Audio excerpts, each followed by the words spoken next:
NCERT से ही paper आता है, लेकिन फिर भी बहुत कम 2 से 3% स्टूडेंट्स हैं जिनके 300 320 के प्लस आते हैं। मीडिया का एडिक्शन नहीं छोड़ पाते, मोबाइल का एडिक्शन नहीं छोड़ पाते, कोई भी रीजन हो सकता है जिसके लिए बहुत भारी भरकम शब्द आजकल यूज होने लगा है, प्रोक्रेस्टिनेशन। कंसिस्टेंसी मेंटेन कैसे करेंगे? कंसिस्टेंसी मेंटेन कैसे करें? और 12th वाले स्टूडेंट्स इस तरह से ड्रॉपर में कन्वर्ट हो जाते हैं और एसीआर से लिपिड और स्टेरॉइड। ईमानदारी से बताना, क्या किसी को याद है कि एनसीईआरटी की 11th क्लास की समरी में ईआर में ये भी दिया है कि इसका रोल है ग्लाइकोजन यानी कार्बोहाइड्रेट मेटाबॉलिज्म में?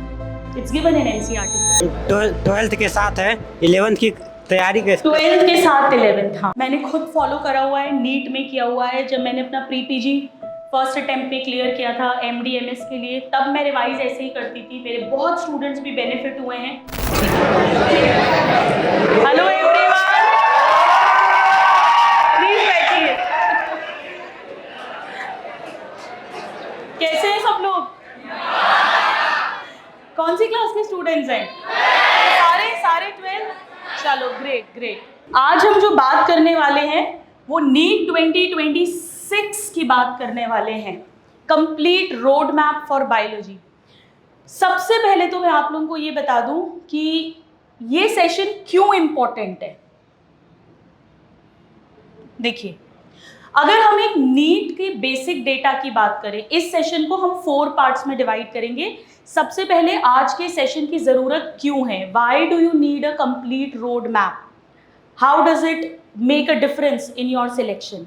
नंबर 2 हम बात करेंगे कि इस रोड मैप में कहाँ कहाँ गलतियाँ हो जाती हैं इस पूरे साल में, क्यों मेजॉरिटी स्टूडेंट्स 12th के साथ नीट क्लियर नहीं कर पाते, और आखिर उन स्टूडेंट्स वो ऐसा क्या करते हैं जो 12th के साथ सिलेक्ट होते हैं। तीसरी बात हम बात करेंगे कि वो ऐसा क्या करते हैं जो 12th के साथ सिलेक्ट होते हैं और वही चीज़ हमें फॉलो करनी है।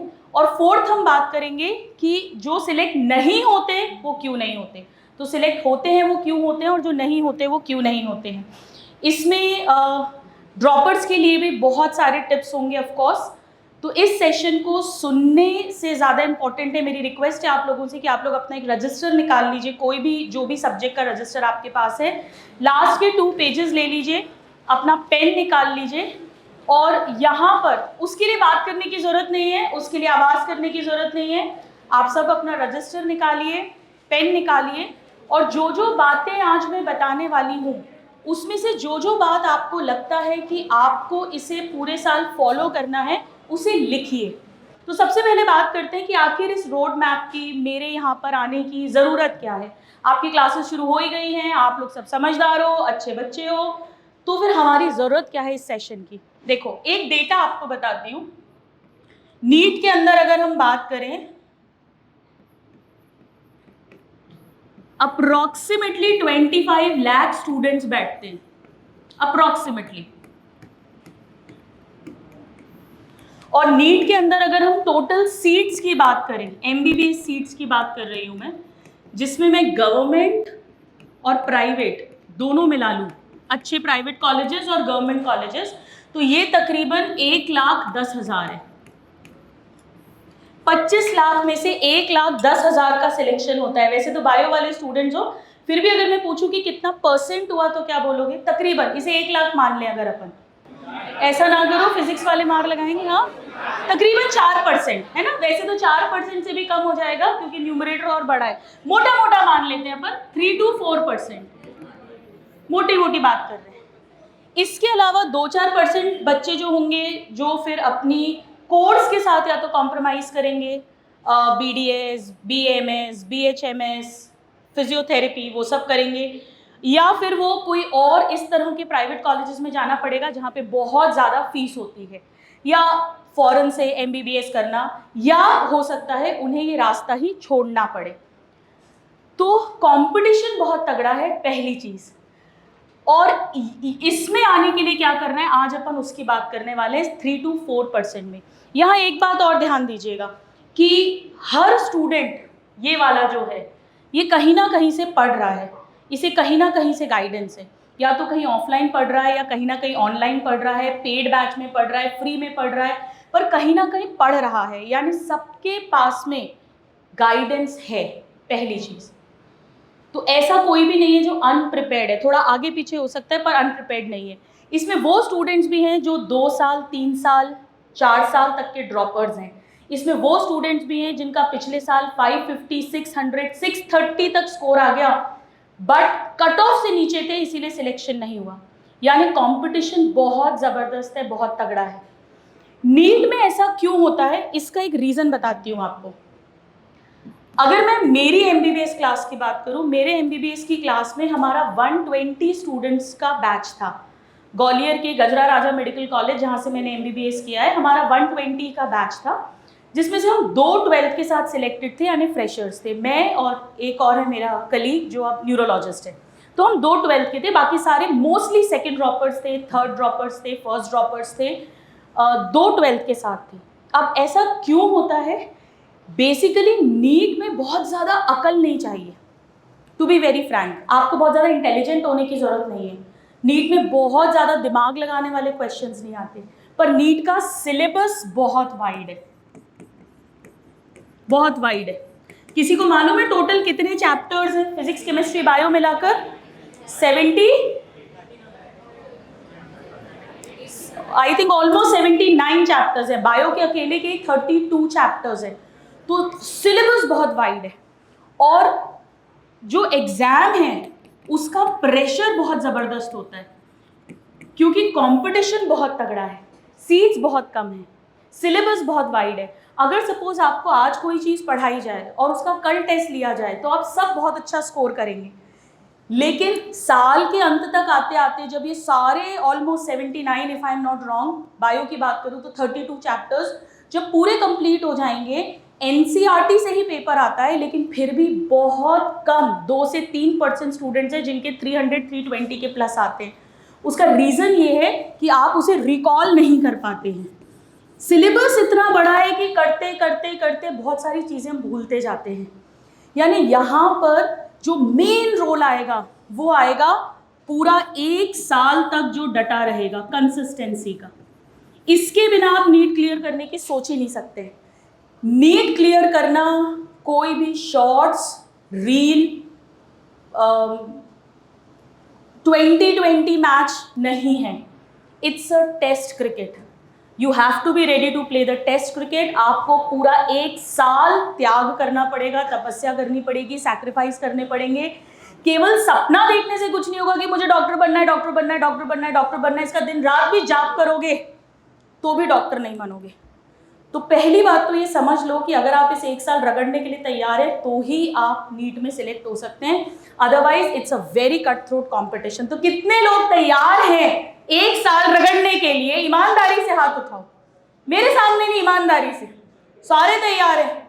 चलो, तो अब बात करते हैं कि एक्चुअली होता क्या है। अब मैं आपको स्थिति बताती हूँ होता क्या है। देखो,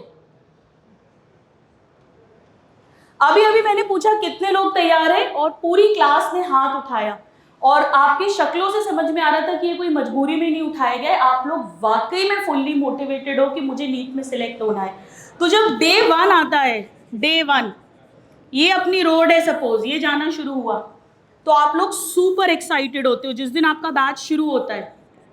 आप में से कितने स्टूडेंट्स ऐसे हैं जो यहाँ तक सोचते हैं कि मैं तो AIR 1 लेकर आऊँगा, या अंडर 10 आऊँगा, अंडर 100 आऊँगा, नहीं तो कम से कम एम्स में सिलेक्ट होऊंगा? ईमानदारी से हाथ उठाओ। जब प्रिपरेशन स्टार्ट करते हो तो कितने लोगों को ऐसा लगता है कि मैं बहुत अच्छी रैंक और बहुत अच्छे medical college, MAMC, AFMC, AIIMS यहाँ से करूँगा या करूँगी? हाथ उठाओ ईमानदारी से। इधर उधर अगल बगल नहीं देखना। सपना तो बड़ा होना ही चाहिए, सपने ही नहीं देखोगे तो फिर आगे कैसे बात पड़ेगी। पर मंजिल उन्हें नहीं मिलती जिनके ख्वाब बड़े होते हैं, मंजिल उन्हें मिलती है जो अपनी जिद पर अड़े होते हैं। सिर्फ ख्वाब देखने से ख्वाब पूरे नहीं होते, वरना एक भिखारी से ज्यादा पैसों को लेकर कोई नहीं सोचता, एक रोगी से ज्यादा हेल्थ को लेकर कोई नहीं सोचता। लेकिन फिर भी वो रोगी निरोगी तब बनेगा, या वो गरीब अमीर तब बनेगा जब वो उसके लिए काम करेगा, सही तरीके से काम करेगा, प्लस उसमें वो ईश्वर की ब्लेसिंग, आशीर्वाद भी होगा, तब जाकर वो पूरा मामला बैठता है। तो डे 1 पे जैसा आप सबने हाथ उठाया, आप सब सुपर एक्साइटेड हैं, फुल जोश के लिए तैयार हैं। हो सकता है आप लोग 11 से कोटा में हो, कहीं बाहर से आए हो, अभी आए हो। हर कोई यही सोचकर आता है, कोई ये सोचकर नहीं आता कि मैं साल बर्बाद करूंगा। अब इसके बाद में होती है आपकी क्लास शुरू। क्लास स्टार्ट होती है, आप बढ़िया नोट्स वोट्स बनाते हो, ये सड़क आगे जाती जाती है। इसके बाद धीरे धीरे आप लोग स्टार्ट करते हो विल डू टुमारो। इसको कल पढ़ लूंगा, आज पूरा नहीं कर पाया, आज की 3 या 4 क्लास पूरा नहीं पढ़ पाया मैं। अब इसके बहुत सारे रीजंस होना शुरू होते हैं। कुछ लोग लाइफस्टाइल को, शेड्यूल को एडजस्ट नहीं कर पाते शुरू में, कुछ लोग दोस्ती यारी प्यार मोहब्बत में पड़ जाते हैं। इसके वेरियस रीजंस हो सकते हैं। कुछ लोग सोशल मीडिया का एडिक्शन नहीं छोड़ पाते, मोबाइल का एडिक्शन नहीं छोड़ पाते, कोई भी रीजन हो सकता है। जिसके लिए बहुत भारी भरकम शब्द आजकल यूज होने लगा है, प्रोक्रेस्टिनेशन, टालना। ये शुरू होती है कहानी। आप लोग देखिएगा ये लेक्चर आपको याद आएगा इस 1 साल के एंड में, क्योंकि मैं चाहती तो नहीं हूं, पर सत्य ये है कि हर साल ये लेक्चर देती हूं और फिर भी 80 to 85 90% स्टूडेंट्स इसी रोड मैप पर एंड में आते हुए दिखते हैं। जो गलत, जो मैं बता रही हूँ, जहाँ फंसते हैं, फिर भी फंस जाते हैं, क्योंकि आप सिर्फ सुनते हो, ताली मारते हो, वापस जाते हो और सब भूल जाते हो। इसीलिए मैं कह रही हूँ लिखो इन चीज़ों को और रोज देखो, ताकि आप अपने आप को बचा कर रख सके। तो आप एक्साइटेड होते हो और कहानी शुरू होती है कल करेंगे। अब कल करते करते फिर आपका टेस्ट आता है, फिर टेस्ट में आपके मार्क्स डिक्रीज होते हैं, फिर आप और एंथू थोड़ा सा लूज करते हो, फिर आपका टेस्ट में और नंबर कम होते हैं। पहले तो ये साइकिल बन जाती है आपकी। इसके बाद में करते करते फिर भी थोड़ी उम्मीद होती है, फिर भी आपको लगता है अरे यार अभी तो बचे हैं, अभी तो 8 महीने बचे हैं, फिर अभी तो 6 महीने बचे हैं, अभी तो 5 महीने बचे हैं, कर लेंगे। आप लोग भी कोशिश करते हो बीच बीच में, ऐसा नहीं है कि पूरा गिव अप कर देते हो, थोड़ा थोड़ा करते भी हो, लेकिन स्ट्रेस बढ़ता जाता है क्योंकि पीछे का बैकलॉग्स बनते जाते हैं, मार्क्स डिक्रीज होते हैं, उससे स्ट्रेस बढ़ता है। घर वालों को PW वाले नंबर पहुंचा देते हैं, वहाँ का स्ट्रेस अलग होता है। हर हर हर पेरेंट के समझाने का तरीका अलग होता है। ज़्यादातर पेरेंट्स को अपने आप पे लगता है कि थोड़ा सा डांट के समझाएंगे तो ज़्यादा अच्छे से समझ आएगा, तो कुछ इमोशनल तड़का डालते हैं उसमें, कुछ फाइनेंशियल तड़का डालते हैं उसमें, और वो उनका तरीका है, उनको ऐसा लगता है। वो सारा प्रेशर्स भी बच्चे यहाँ पर झेलते हैं। अब करते करते उसके बाद, स्पेशली 12th वालों की बात करूँ, ड्रॉपर्स के साथ भी होता है, अचानक से आपको लगता है ओ माय गॉड, अब तो केवल 3 से 4 महीने बचे हैं और अभी तो बोर्ड्स भी देना है। ये होगा आपके साथ, ये लिख के रख लो। अगर आपने फॉलो नहीं किया ना जो आज बता रही हूँ बेटा, आप यही एंड अप करोगे, ड्रॉपर बैच में एंड अप कर जाओगे अगर इन बातों को ध्यान नहीं रखा। ये सत्य है, जीवन का सत्य है। जितनी हंसी मजाक अभी कर रहे हो ना, ये सब निकल जाएगा लाइफ में 1 मिनट में।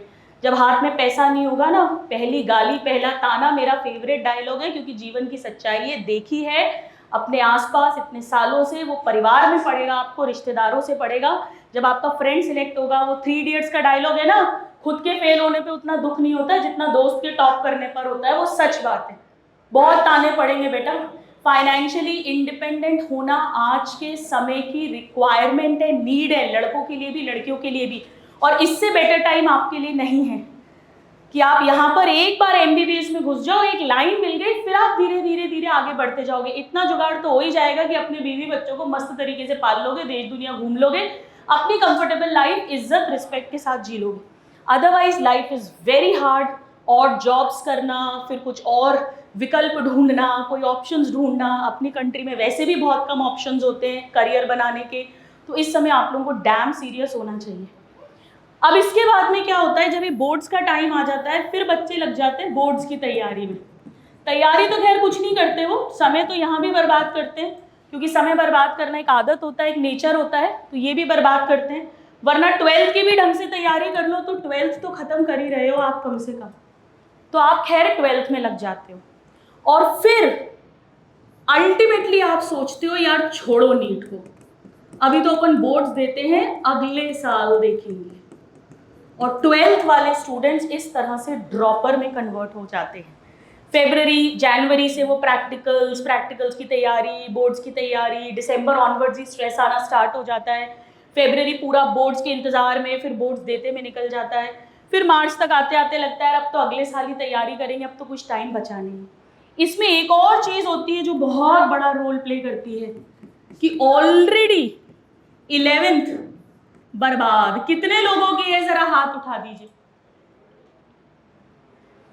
अच्छे से उठाए करो, हाथ ऐसे उठता है, हाथ लड़कियां यूं हाथ उठाती है, अपने हिसाब से देख लो मैडम, हाँ मानना है या ना मानना है। ये जो इतने सारे हाथ उठ रहे हैं ना, ऑलमोस्ट सबका जो हाथ उठा है, ये 11th आपने जो बर्बाद की है, आपको पता होना चाहिए ये क्यों बर्बाद हुई है। मेरी बात बहुत ध्यान से सुन लो, क्योंकि 99.9% स्टूडेंट्स जिस कारण से 11th बर्बाद करते हैं, उसी कारण से उनकी 12th भी बर्बाद हो जाती है। क्योंकि आप तो वही हो, अगर आपने विचार नहीं किया कि एक साल क्यों बर्बाद हो गया, उसमें क्या कमी रह गई, अगर आपने उसके लिए प्रयास नहीं किया, मेहनत नहीं की, तो बेटा ये साल भी वही बर्बाद होना है। 11 बर्बाद होने के कुछ कारण मैं आपको बताती हूँ, इसके अलावा भी कोई कारण हो सकता है, पर उसे लिखिए। जितनों की 11 बर्बाद है, इसी समय अपने रजिस्टर में लिखो 11 बर्बाद, लिखो, अभी लिखो, शर्म मत करो, लिखो। आपस में मत बात करिए, आपस में बात करने की जरूरत नहीं बेटा, मुझे बुलाया गया है अलग से बात करने के लिए, आपस में पूरा साल पड़ा है।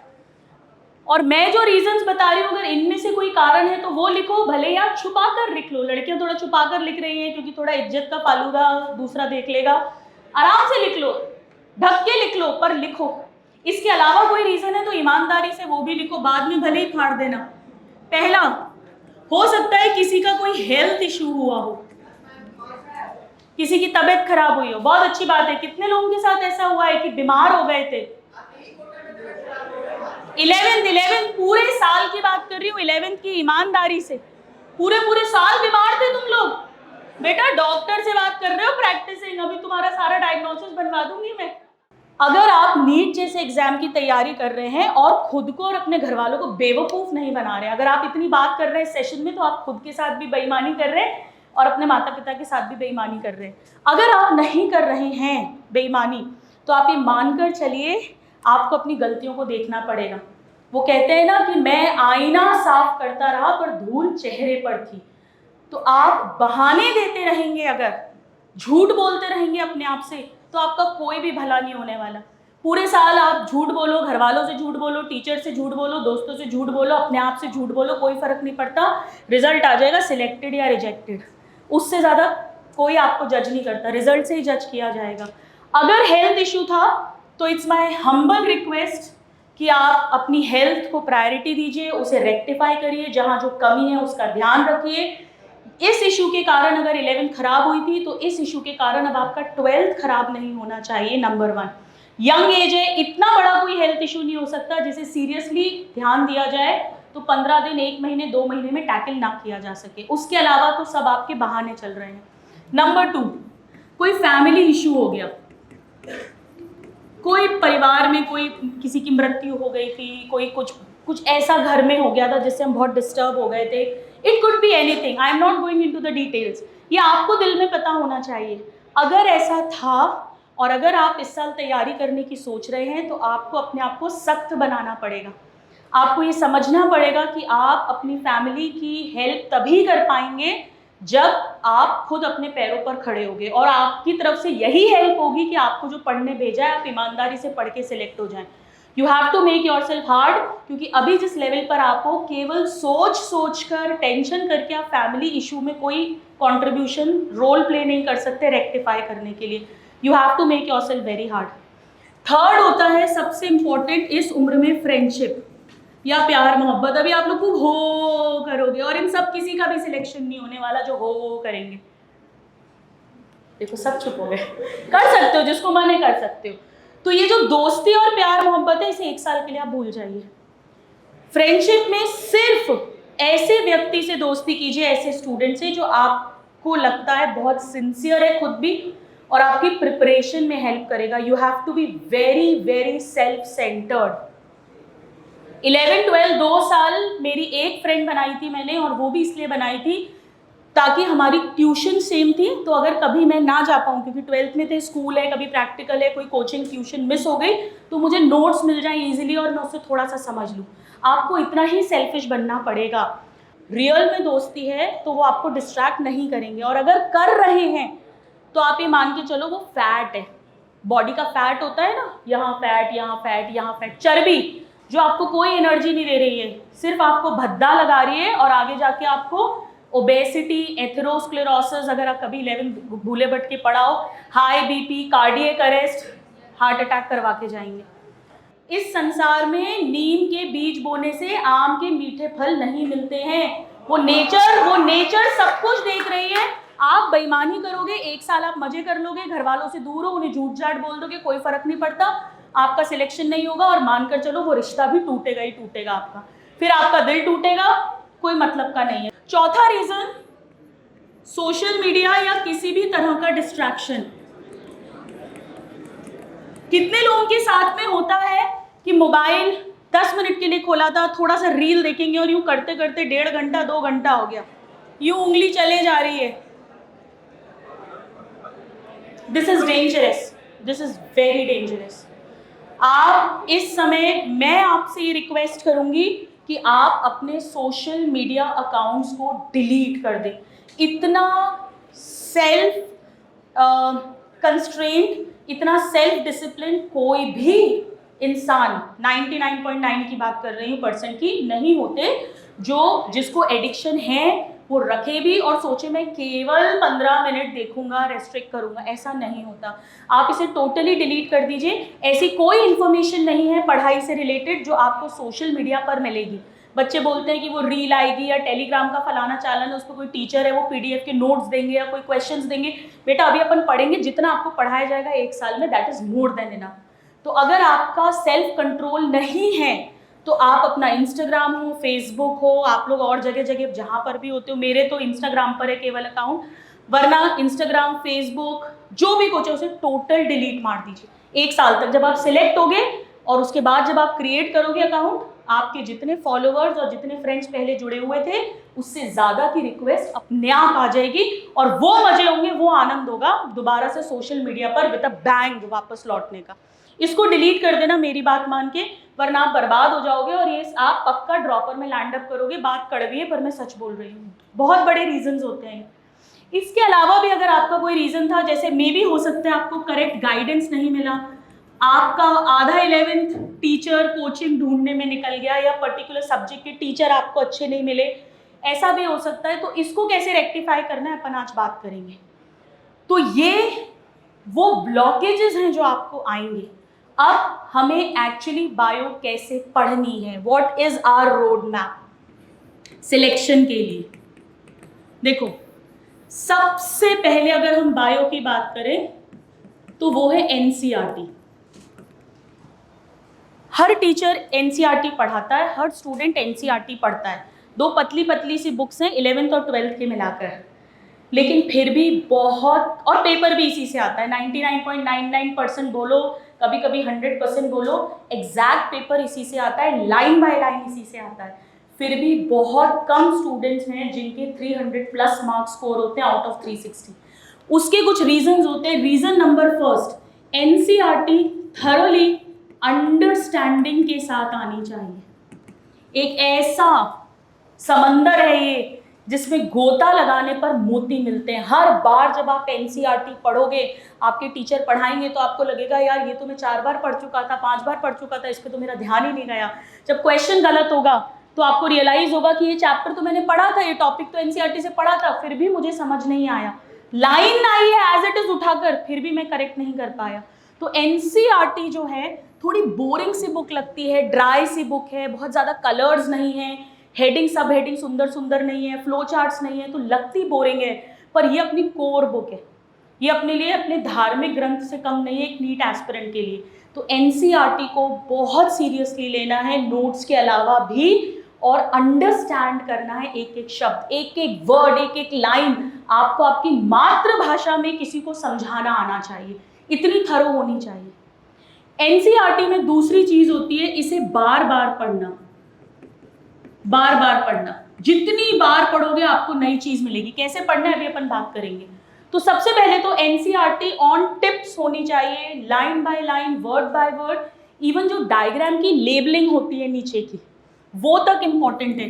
काफी सारे ऐसे फैक्ट्स हैं जो डायग्राम की लेबलिंग में दिए गए हैं और थ्योरी में कहीं नहीं है।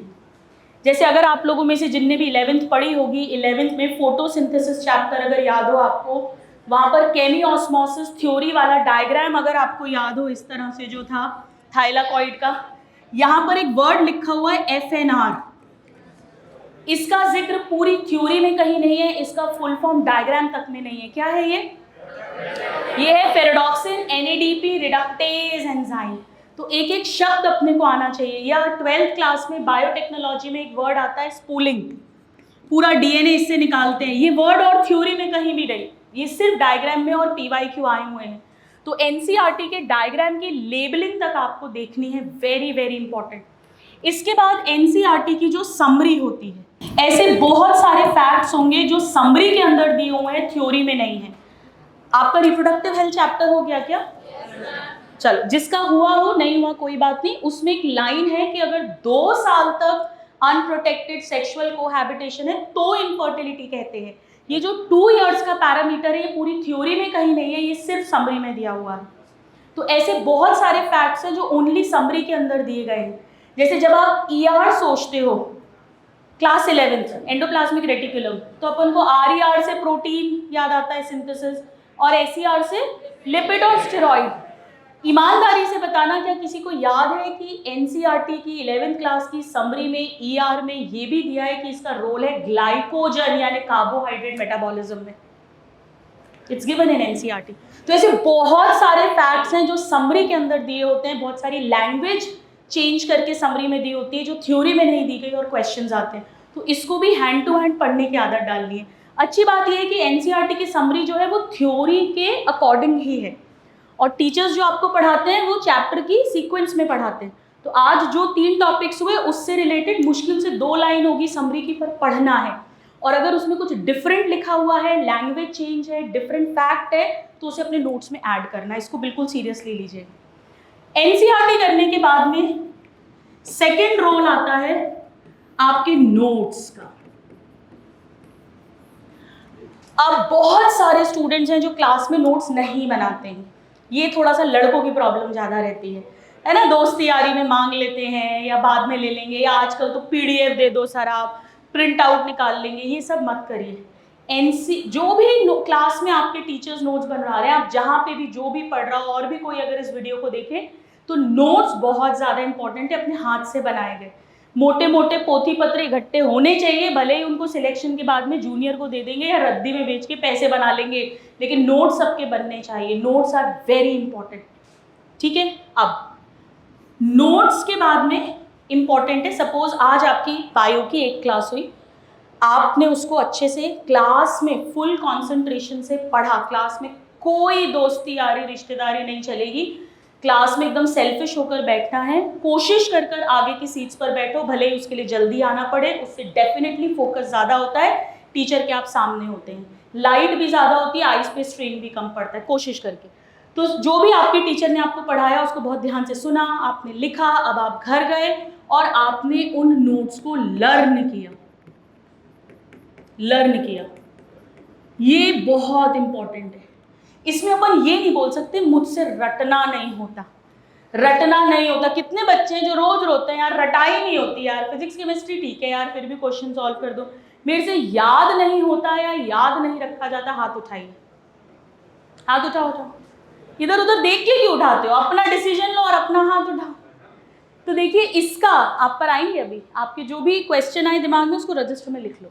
तो नोट्स ये कोई भी एक्सक्यूज़ नहीं है, आपको लर्न तो करना पड़ेगा।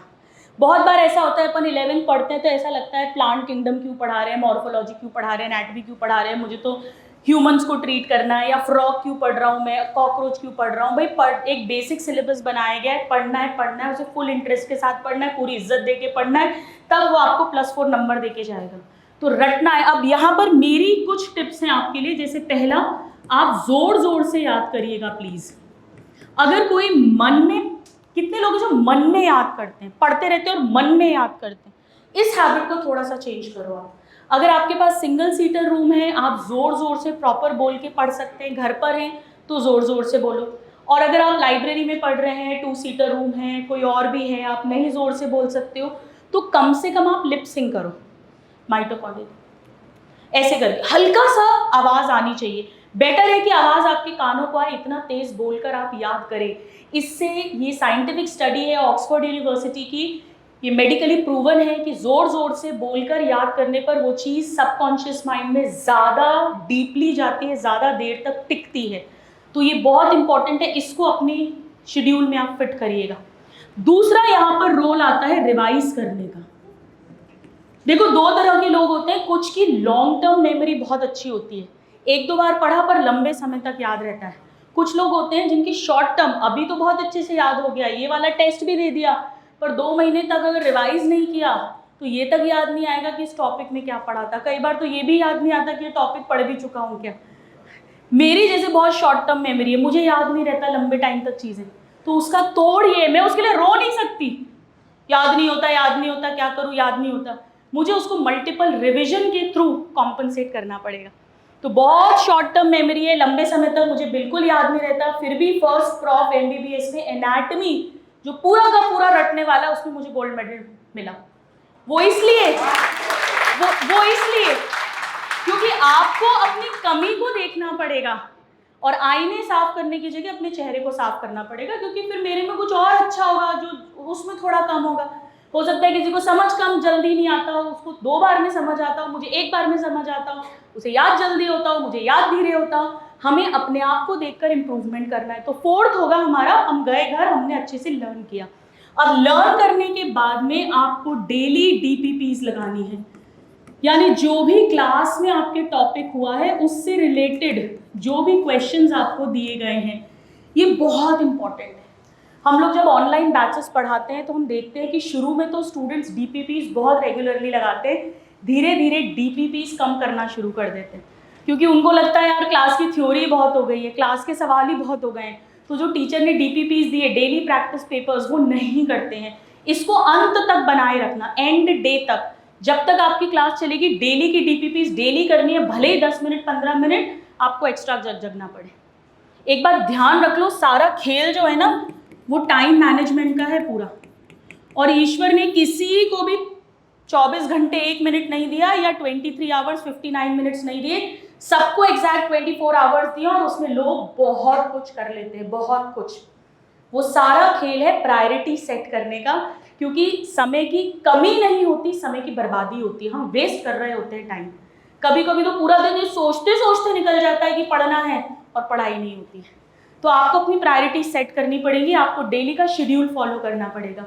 तो आप रोज, मैं फिर कह रही हूँ, सिलेक्शन उसका होता है जो ये काम रोज 1 साल तक करेगा बिना इससे बोर हुए। बीच बीच में थोड़ा डाउन होगा, वो डाउन होगा तो क्या करना है उस पर अभी बात करेंगे अपन, लेकिन ये रोज करना पड़ेगा। सफलता एक बार में नहीं मिलती, एक ही चीज को बार बार करने पर मिलती है। आपको रोज ये चीज करनी पड़ेगी। आप ऐसा नहीं कर सकते हो कि चलो 10 दिन के लिए छोड़ दें, वो जो 10 दिन का बैकलॉग होगा वो आप कभी क्लियर नहीं कर पाएंगे, वो पूरी एक साइकिल बन जाएगी। तो अपन ने डेली क्लास करी, क्लास अच्छे से लर्न करी, उसकी DPP सॉल्व करी, this is more than enough शुरू के जब दिन चल रहे हैं। इसके बाद जब आपका चैप्टर एंड होता है, जब आपका चैप्टर एंड होगा तब आप एक थरो रिवीजन करोगे। वो कैसे करोगे मैं अभी बताती हूँ, इसका बहुत इंपॉर्टेंट रोल है, और रिवीजन आपका यहाँ पर भी चलेगा। अभी हम बात करेंगे डेली रिवीजन की भी। अब इसके बाद आप सबको एक काम करना है, आप सबको एक रजिस्टर बनाना है आज से, एक डायरी या रजिस्टर, जिसे मैं जागृति डायरी कहती हूँ। ये आपको बहुत हेल्प करेगी। एक न्यू रजिस्टर ले लो, चाहे रफ रजिस्टर हो, फेयर रजिस्टर हो, या डायरी ले लो, कुछ भी, इसे जागृति डायरी लिखिए, जागृति, ताकि आप जागरूक रहें, अवेयर रहें, और इसमें डेली रात को नेक्स्ट डे की मस्ट डू, कैन डू और डोंट डू यानी MCD लिस्ट बनाओ। मेरे को टेलीग्राम पर, इंस्टाग्राम पर जो बच्चे हैं रेगुलर, टेलीग्राम पर तो मतलब आप मान के चलो पिछले 1 साल से कई स्टूडेंट्स हैं जो डेली अपनी MCD लिस्ट भेजते हैं। भले ही मैं उन्हें रोज आंसर नहीं कर पाती हूँ, पर उनको एक मोटिवेशन रहता है कि हम मैम को भेज रहे हैं, गुरु माँ को भेज रहे हैं, वो देखेंगे, तो एक वो सेल्फ मोटिवेटेड होते हैं। तो MCD लिस्ट आप अपने लिए रोज बनाइए। मस्ट डू, क्या क्या काम है जो मुझे करना ही करना है। कैन डू, अगर थोड़ा टाइम मैं सेव करता हूँ तो मैं क्या एक्स्ट्रा कर सकता हूँ। एंड डोंट डू, मुझे क्या क्या नहीं करना है।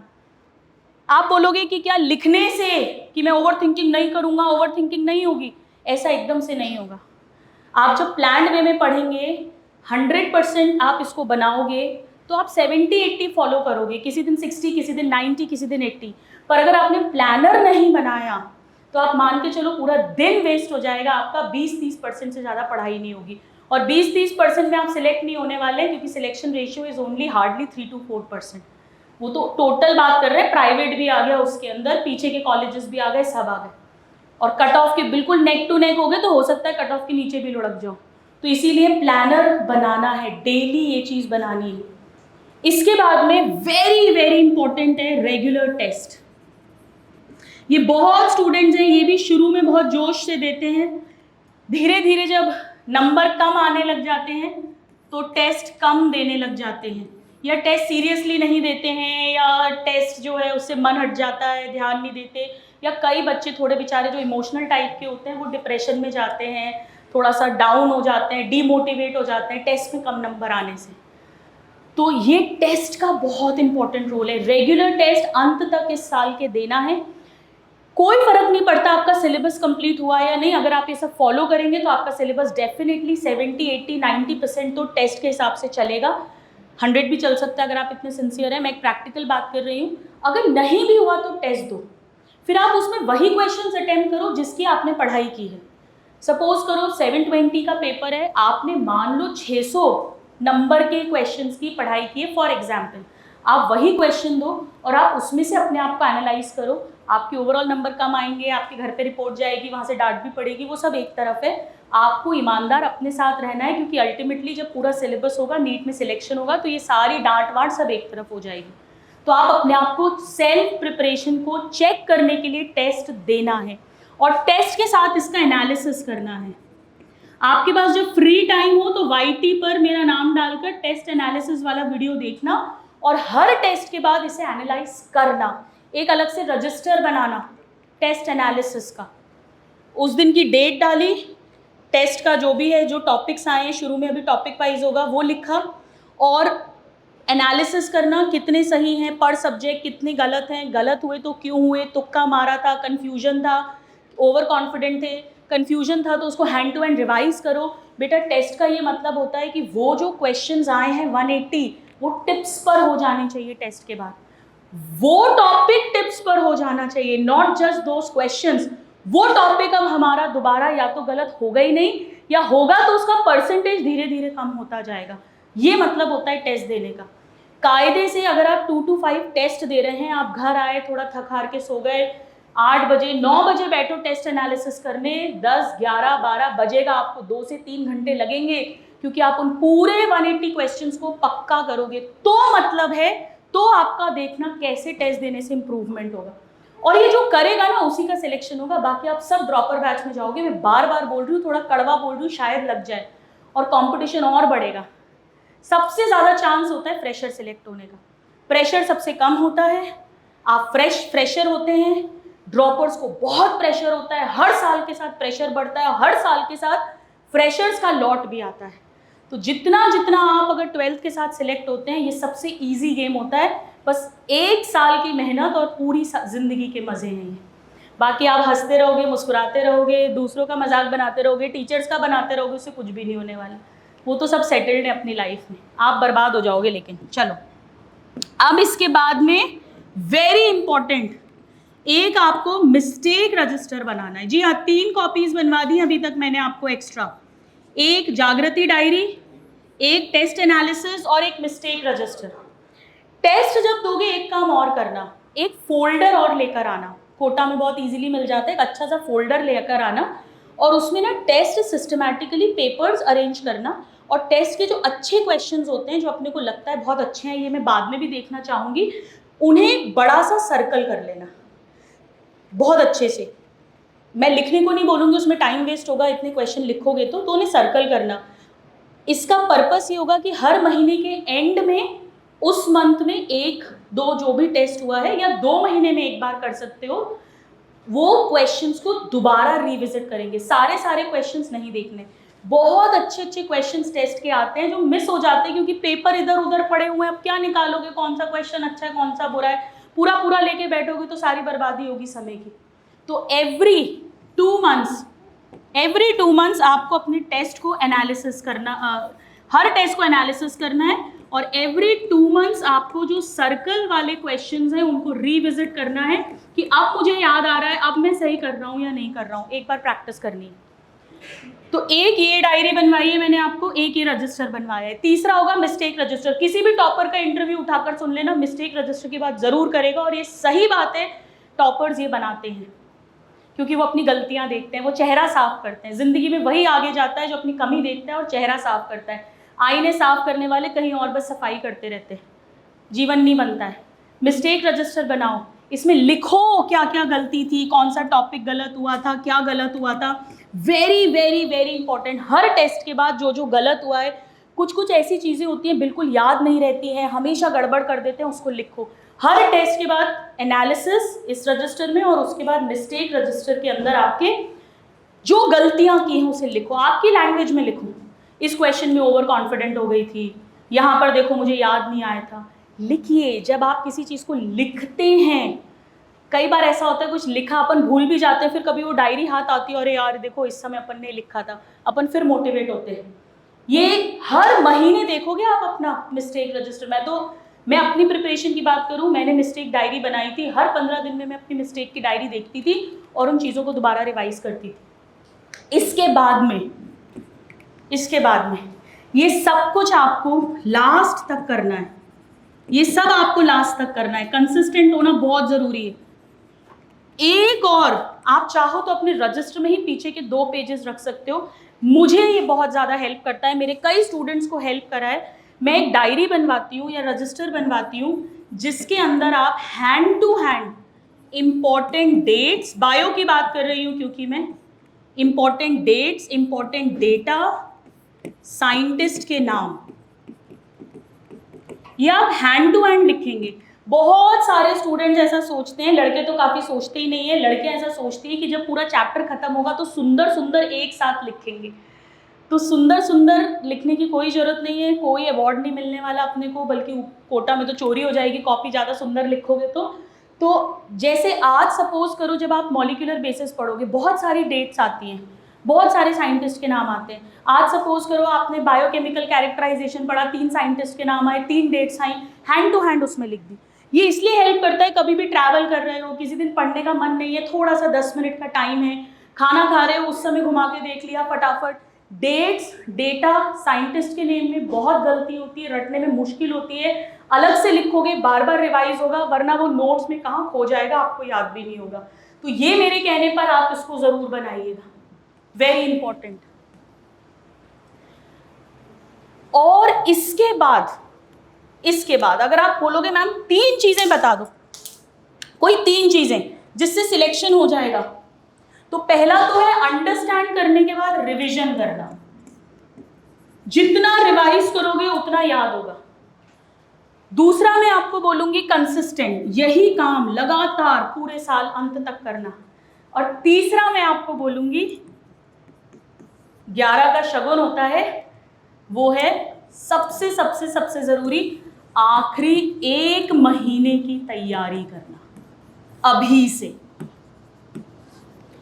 लास्ट तक जाते जाते ऐसे मोटे मोटे रजिस्टर्स हो जाते हैं, इतने सारे टेस्ट पेपर्स हो जाते हैं, इतने सारे माइंड मैप, फ्लो चार्ट कहीं कहीं से जुगाड़ लेते हो, इतना मटेरियल होता है, समझ ही नहीं आता रिवाइज क्या करें क्या नहीं करें। ऐसा भी लगता है कि सब कुछ भूल जाएंगे, कितनों के साथ ऐसा होता है कि लगता है सब भूल जाएंगे, कुछ भी याद नहीं आएगा, ऐसा होता है बिल्कुल। और कैसे रिवाइज करें, सब कुछ तो रिवाइज नहीं कर सकते आप एंड में, और अगर इंपॉर्टेंट छूट गया तो फिर क्या होगा। तो इसकी तैयारी अभी से करनी है। कैसे करनी है वो अब मैं आपको बताने वाली हूँ। मैं एक बार साइड हो रही हूँ, किसी का कुछ मिस हुआ है तो देख लो, ठीक है। चलो अब हम बात करते हैं इस रिवीजन की। ये बहुत इंपॉर्टेंट है। मैं जो तरीका बता रही हूँ मैंने खुद फॉलो करा हुआ है, नीट में किया हुआ है। जब मैंने अपना प्री पीजी फर्स्ट अटेम्प्ट में क्लियर किया था MD MS के लिए, तब मैं रिवाइज ऐसे ही करती थी। मेरे बहुत स्टूडेंट्स भी बेनिफिट हुए हैं। इसको अपन 3 पार्ट्स में डिवाइड करेंगे, ध्यान से सुनना जो मैं समझा रही हूँ। सपोज करो आपकी मंडे को क्लास लगी, सपोज आपने cell the unit of life पढ़ा और मान लो आपने आज माइटोकॉन्ड्रिया, सपोज आपने सीलिया, फ्लैजिला और सेंट्रियोल पढ़ा, एक एग्जाम्पल बता रही हूँ। तो आप क्या करोगे, ट्यूसडे को, जब ट्यूसडे क्लास लगेगी, मंडे को तो आप घर गए, उसको याद किया आपने, उसके क्वेश्चंस लगा लिए, ट्यूसडे को फिर आप आए, ट्यूसडे को सपोज करो आपको माइटोकॉन्ड्रिया प्लास्टिड पढ़ाया, तो ट्यूसडे को आप माइटोकॉन्ड्रिया प्लास्टिड तो याद करोगे, पर जो मंडे को पढ़ाया है उसको आप रिवाइज करोगे। इसे अपन बोलेंगे डेली रिविजन। मंडे का ट्यूसडे रिवाइज करोगे, ट्यूसडे का वेडनेसडे, वेडनेसडे का थर्सडे, थर्सडे का Friday and so on. Very important. ऐसा कहते हैं कि अगर 24 घंटे के अंदर अंदर पहला रिवीजन हो जाए तो 70% तक एडवांटेज मिलता है, बजाय इसके कि जो 2-4 दिन बाद रिवाइज करते हैं डेली। अब इसके लिए क्या होगा, आपको थोड़ा सा एक्स्ट्रा टाइम देना पड़ेगा। मंडे को मान लो आपको आधा घंटा लगा था, क्योंकि संडे तो क्लास थी नहीं, सैटरडे वाला आप संडे रिवाइज कर चुके हो, तो ट्यूसडे को आपको आधा घंटा तो नया पढ़ने में लगा, पर 10 मिनट आपको मंडे वाला रिवाइज करने में लगेंगे। टाइम सबके पास है, पूरी दुनिया के पास है 24 घंटे, तो टाइम की तो कमी है ही नहीं, सिर्फ ये देखना है कहाँ कहाँ बर्बाद हो रहा है, वहाँ से ब्लॉक करना है। तो अपन ने उसको रिवाइज कर लिया। अब अपन क्या करेंगे, 2 तरीके जो जिसको हेल्प करे यूज कर लेना। एक तरीका होता है जिसे 1-4-7 स्ट्रैटेजी बोलते हैं। इसका मतलब होता है कि अगर मंडे को क्लास लगी है तो आपने ट्यूसडे रिवाइज करा, वेडनेसडे थर्सडे छोड़ के फ्राइडे रिवाइज करा और फिर संडे रिवाइज करा। ऐसे करके अपने हिसाब से, मतलब एक अगले दिन करा, फिर 2 दिन का ब्रेक दिया, तीसरे दिन करा, फिर 2 दिन का ब्रेक दिया, तीसरे दिन करा, एक सेकंड थर्ड डे छोड़ा, 4th 5th 6th डे छोड़ा, 7th। ट्यूसडे क्लास लगेगी फॉर एग्जाम्पल, तो वेडनेसडे को रिवाइज किया, थर्सडे फ्राइडे छोड़ा, सैटरडे को रिवाइज किया, संडे मंडे छोड़ा, ट्यूसडे को रिवाइज किया। ये शुरू में कॉम्प्लिकेटेड लग रहा है, लेकिन जब आप इसे करने लग जाएंगे तो हफ्ते 10 दिन में ही आपके सिस्टम में आ जाएगा। और अपनी डायरी में लिखो, एमसीडी लिस्ट तो रोज बना रहे हो ना, तो आपको पता है क्या चीज़ मुझे पढ़नी है, ये सिस्टम में आ जाएगा। It is only a habit. Select होना, पढ़ाई करना एक आदत होती है। अपना एजुकेशन सिस्टम ऐसा है कि अपने को पढ़ने की आदत है नहीं। अपन हमेशा वही एग्ज़ाम के पहले वो थोड़ा सा पढ़ लिया। लड़के लोग तो ऐसा भी बोलते हैं, वो देखो लड़की को वो दिन भर पढ़ती है तो उसके 94% आए। मैं तो एक दिन पहले पढ़ के गया तो मेरे 74 आ गए। मैं दिन भर पढ़ता तो मैं तो 100 ले आता, इसने क्या उखाड़ लिया, है ना। कितने लड़कों को ऐसा लगता है कि लड़कियां इतना पढ़ती हैं तो इतना लाती, हम तो इतना सा पढ़ते तो भी हम इतना ले आते हैं। हाथ उठाओ, ये देखो ये ईमानदार लड़का है, ये हाथ उठा रहा है। अब उठाएंगे लड़के हाथ। तो बेटा वो जो 74, वैसे तो 74 भी नहीं, आप 60-64 लाते हो, ये जो गैप होता है ना, ये जो गैप है, ये नंबर का गैप नहीं है, ये उस स्टूडेंट को आदत पड़ी है पढ़ने की। और ये आदत अभी तो हो सकता है स्कूल में फर्क नहीं पड़ रहा, 20%, 15%, 10% रैंक आगे पीछे आ गए, कोई बात नहीं, पर ये जो उसको हैबिट बनी है मेहनत करने की, कंसिस्टेंट रहने की, लर्न करने की, पढ़ाई जो करना सीख गया है वो स्टूडेंट, ये उसको काम आता है कॉम्पिटिटिव एग्जाम में। कॉम्पिटिटिव एग्जाम में बेटा प्रॉब्लम ही ये होती है, स्कूल में तो क्या होता है, सब एक ही थाली से अपन बड़े हुए हैं, एक ही गांव, एक सा परिवेश, एक सा माहौल, एक सा IQ, तो चल जाता है। पर जब आप कॉम्पिटिटिव एग्जाम देने आते हैं, कोई स्टूडेंट है जिसे 9th से गाइडेंस है, वो तो 9th से तैयारी में लगा है। कोई स्टूडेंट है जिसे 11th 10th होते ही गाइडेंस मिल गया था, वो 2 साल से तैयारी कर रहा है। अपन को अभी 11th में जाके गाइडेंस मिला है। कोई ड्रॉपर है बेचारा, उनका तो 11th 12th ही वेस्ट हो गया, उन्हें समझ ही नहीं आया कहाँ से पढ़ा, गाइडेंस नहीं थी। हम सब अलग अलग धरातल पर हैं और उद्देश्य एक है, इसीलिए भी ये सिलेक्शन प्लस माइनस बहुत होता है। तो अपने को इस गाइडेंस को पूरा यूज करना है, या तो ये स्ट्रैटेजी यूज करो नंबर 1, या जो मैं बता रही हूँ। अब आप एक काम और करेंगे, बहुत ध्यान से सुनना बेटा, सबसे बड़ा रोल होता है रिवीजन का। बच्चे, होता क्या है, कोर्स तो आगे बढ़ता जाता है, आप रोज का रोज पढ़ते भी जाते हो, पीछे का उड़ता जाता है, और जैसे जैसे टेस्ट में सिलेबस बढ़ता जाता है, नंबर कम होते जाते हैं। कितने लोगों ने ये फील किया है? सब बात ही यही है नीट के अंदर, यही तो बात है, पूरा सिलेबस अंत तक रिटेन रखना। मल्टीपल रिवीजन के अलावा इसका कोई जादू की झप्पी, कोई शॉर्टकट, कोई मैजिक ट्रिक, कोई वन शॉट, कोई लास्ट की महामैराथन, कुछ आपको नहीं बचा सकता, क्योंकि याद आपके दिमाग को रखना है, हम तो सिर्फ पढ़ा देंगे आपको। तो दूसरा तरीका ये है कि आपने नेक्स्ट डे रिवाइज करा, फिर आपने वीकली रिवाइज करा। सपोज आपने संडे को दिन बना लिया अपना, तो आप क्या करोगे बेटा, संडे बहुत इंपॉर्टेंट होता है इस प्रिपरेशन के अंदर। संडे और हॉलीडेज जो होती हैं, जो बच्चा इसमें त्याग कर लेता है, इसमें पढ़ लेता है, वो सिलेक्ट हो जाता है। संडेज को 2-3 घंटे का रिफ्रेशमेंट से ज़्यादा नहीं करना, अब सीधे रिफ्रेशमेंट सिलेक्शन के बाद पूरा त्याग करने को तैयार हो जाओ। जिसको जो बात सही लग रही है उसको लिख लेना, वरना सब हवा हो जाएगी। तो आपने मंडे की क्लास को ट्यूसडे पढ़ा, अब आप उसको संडे रिवाइज करोगे। तो संडे को पूरा, मंडे टू सैटरडे का जो भी कुछ है वो हम रिवाइज करेंगे, और फिर आप एक मंथली रिवीजन करेंगे 30-31 जो भी डेट है।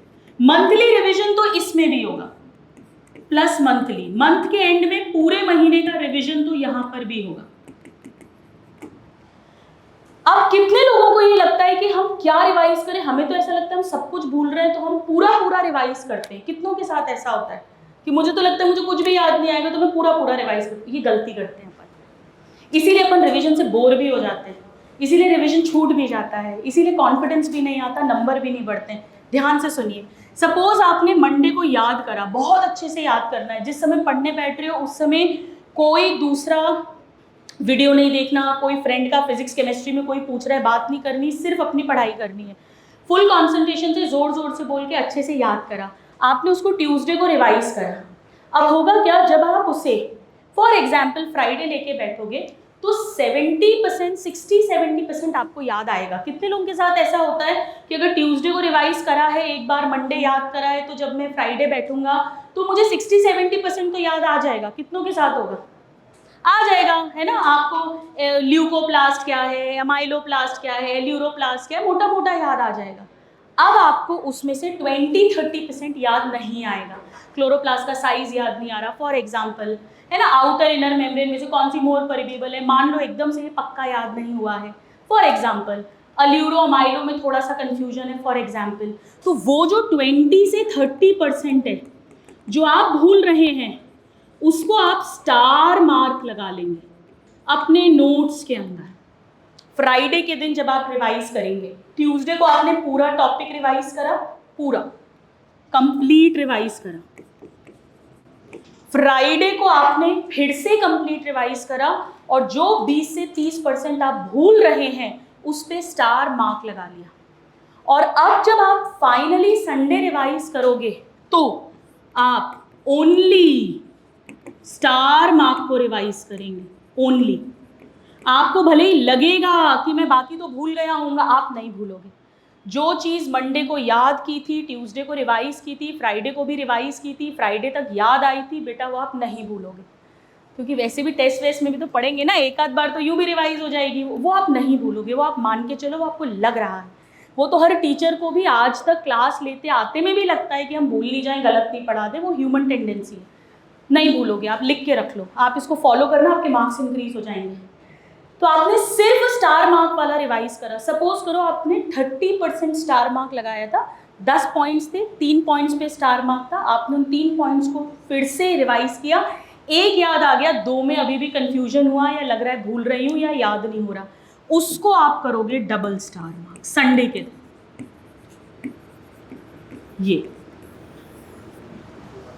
ये चीज़ है जो आपको गड़बड़ करेगी नीट में, क्योंकि आपने सिर्फ मंडे याद किया, ट्यूसडे रिवाइज करा, फ्राइडे रिवाइज करा, संडे रिवाइज करा, अभी भी कंफ्यूजन है, तो ये चीज़ आपकी गड़बड़ हो सकती है। इसको आप क्या करोगे, 2 चीज़ें। पहला, अगर कर सकते हो, वैसे अगर सच में कर सकते हो, अगर इतना डेडिकेटेड हो, तो एक रजिस्टर बना के ये सिर्फ डबल स्टार मार्क पॉइंट्स को लिख लो। ज़्यादा बड़ी चीज़ है नहीं, वीकली करते जाओगे ये बहुत ईजी होगा। डेली का डेली काम करते जाओ, जब जब जिसका टर्न आ रहा है।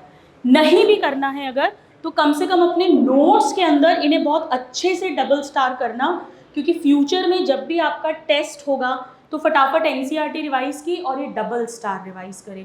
ये आपकी टिप्स पर होने चाहिए, ये गड़बड़ कर सकते हैं आगे।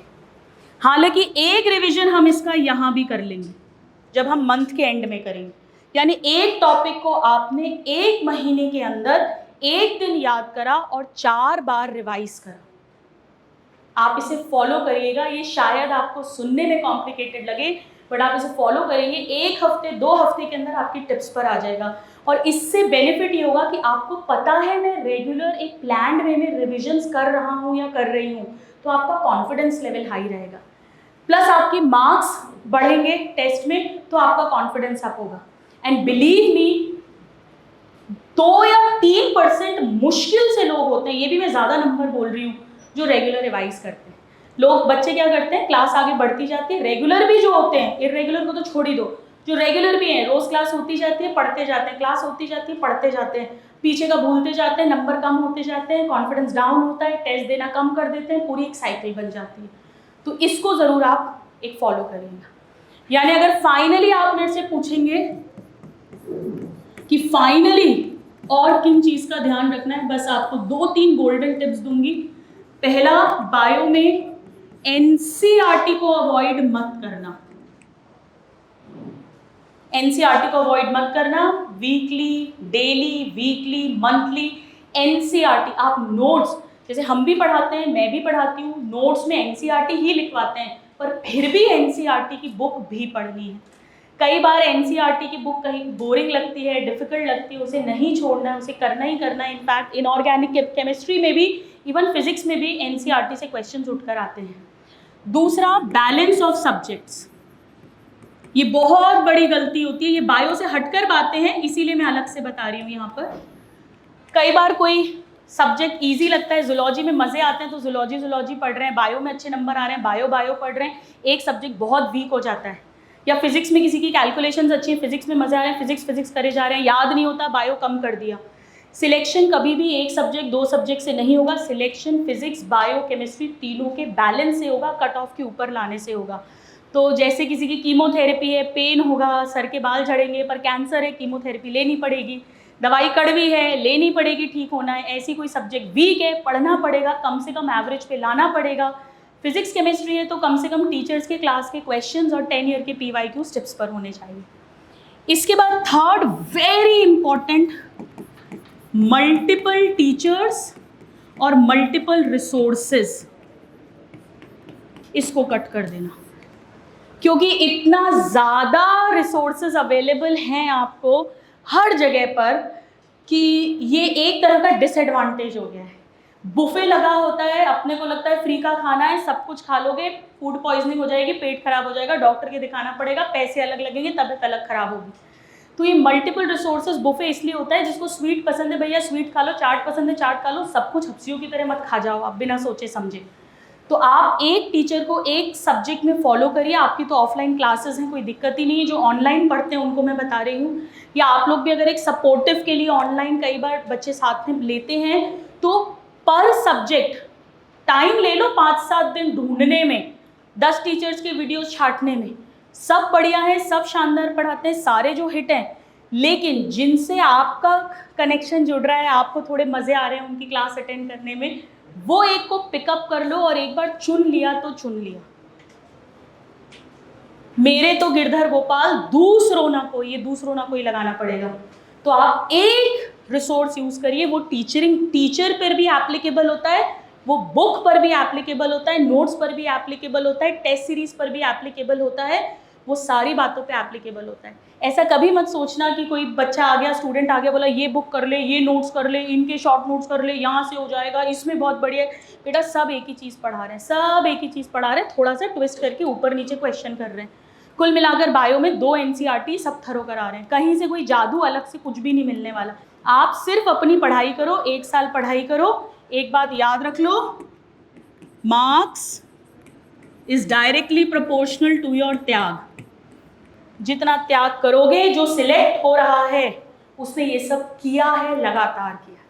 जहां आपने मस्ती मारी, फ्रेंड का बर्थडे मनाया, उसने उसे सैक्रिफाइस किया। जहां आपने एक्स्ट्रा रील शॉर्ट्स गाने देके मजे मस्ती की, उसने उसे सैक्रिफाइस किया। जहां आपने दोस्ती यारी प्यार मोहब्बत निभाया, उसने उसको त्यागा है। जो त्याग करेगा वही मार्क्स में ट्रांसलेट होता है। सो अब अगर किसी के कोई डाउट्स हो तो आप बता। एक चीज़ और थी बस, इसमें PYQ और ऐड करना, ये ज़रूरी है। यहाँ पर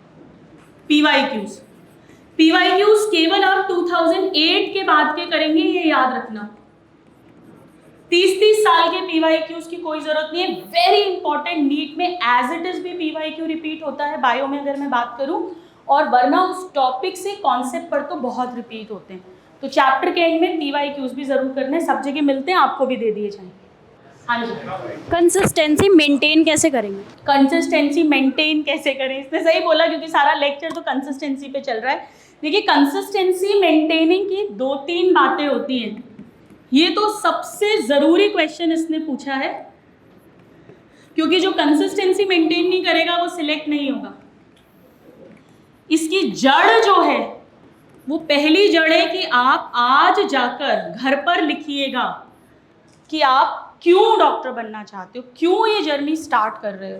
और ये जो आप लिखोगे ना, इसको आप अपने पास रखो और इसको रोज देखो, आप रोज देखो।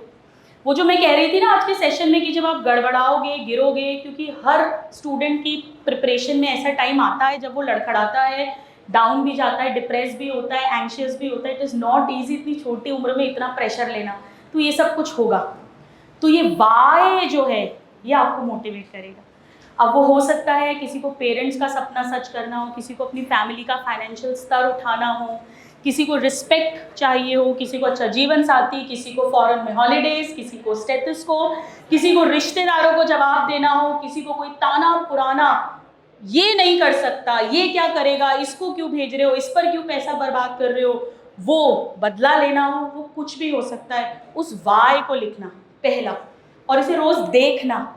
ऐसा नहीं याद ही नहीं आए, जैसे वो किसी पुराने प्रेमी का, आशिक का ये खत, ये देखो, ये संभाल कर रखते हैं ना, इवन रोज भी दिया है।